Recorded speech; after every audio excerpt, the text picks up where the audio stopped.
Assalamualaikum warahmatullahi wabarakatuh. Saya akan membawakan kisah tentang Nabi Yahya oleh Sabella Febriana dengan judul Sabella Membawa Ketaatan pada Orang Tua dalam perspektif percaya akan adanya Allah dan meyakini kehendaknya. Makan pagi dengan ikan, menikmati makanan di tempat. Ada cerita yang ingin saya sampaikan, kisah keteladanan Nabi dan sahabat. Jalan-jalan ke kota tua. Ke kota tua tak sengaja melihat Firza. Jika kamu tahu Nabi Yahya, cobalah kamu tiru akhlaknya terhadap orang tua. Orang sholawat, wajahnya bercahaya. Wajah bercahaya sampai di rumah.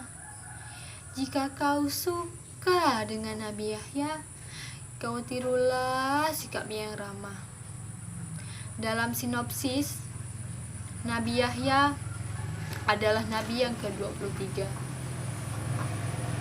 Beliau merupakan keturunan dari Zakaria. Ia memiliki sifat yang baik dan taat kepada orang tuanya.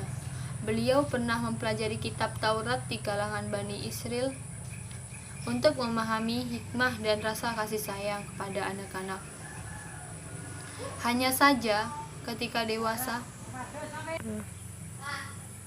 setelah menjadi utusan Allah Subhanahu wa Ta'ala, dibunuh oleh Raja Herodes.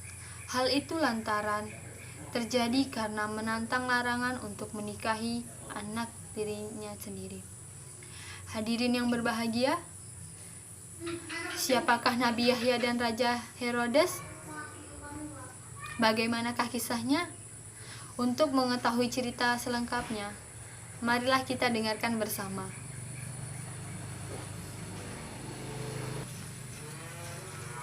Dikisahkan bermula dari Nabi Yahya adalah keturunan Nabi Zakaria.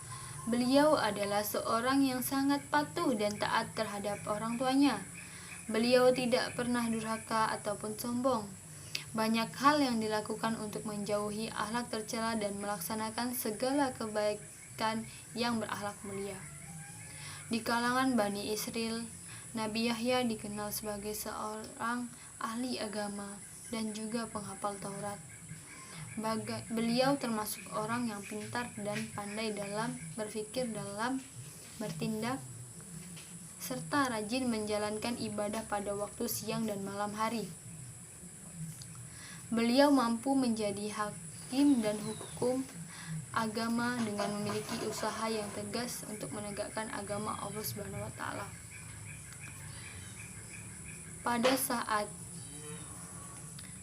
Nabi Yahya melarang Raja Herodes, beliau menjadi salah seorang yang melarang pernikahan dengan kemenakan yang dilakukan oleh Herodes, karena memang hal itu tidak sesuai dengan apa yang tercantum dalam kitab Taurat yang dipegangnya waktu itu. Selain itu, Nabi Yahya juga terkenal sebagai seorang pembaptis yang sering memandikan orang-orang yang berdosa untuk bertaubat. Adapun cara pembaptisan yang dilakukan pada waktu itu adalah dengan memandikan orang-orang yang bertaubat itu di tepian sungai Yordan. Makna pembaptisan itu mensucikan dari dosa. Nabi Yahya merupakan orang yang terkenal pemberani dan tegas dalam mengambil keputusan, menegakkan kebenaran meski harus menentang seorang penguasa, dan tidak pernah takut apabila dihina orang. Beliau mengajak kaumnya untuk bertaubat dari menyembah Allah. Ada sebuah cerita tentang ia yang bisa membuat orang-orang yang bertaubat sebagai tanda pertaubannya. Kejadian itu diartikan sebagai pembaptisan dalam ajaran Kristen. Namun yang sebenarnya yang dilakukan oleh Nabi Yahya itu adalah tanda dari perwujudan taubat, yakni bisa dikatakan sebagai mandi besar, dan juga beliaulah yang memandikan Nabi Isa. Begitupun dengan para penguasanya. Bani Israel memiliki raja-raja zalim yang berbuat kerusakan. Raja Herodes adalah penguasa Palestina yang dikenal paling jahat dan berbuat semena-mena terhadap rakyatnya. Dialah pula yang memerintahkan pasukannya untuk membunuh Nabi Zakaria dan Nabi Yahya. Nabi Yahya meninggal karena dibunuh oleh utusan Raja Herodes atas anjuran Herodia. Karena ada sesuatu kisah pada masa Raja Herodes menjadi raja, ia ingin menikahi wanita yang sangat molek dan sangat menawan, yang tidak lain adalah keponakannya sendiri. Kisah ini menjadi pembelajaran dalam kehidupan sehari-hari, bahkan orang lain sekalipun. Ini adalah pembelajaran berharga dan paling mulia. Keteladanan yang didapat dari kisah Nabi Yahya ini adalah sosok Nabi Yahya yang penuh kesabaran, lalu memiliki sifat yang patuh dan taat kepada orang tua. Beliau juga mempunyai sifat pemberani untuk membaptis kaumnya dan mengarahkan kaumnya bertobat. Jadi patuhilah kedua orang tuamu, ikuti semua perintahnya. Jangan lupa bersyukur kepada Allah Subhanahu wa taala agar apa yang kita miliki menjadi nikmat yang luar biasa.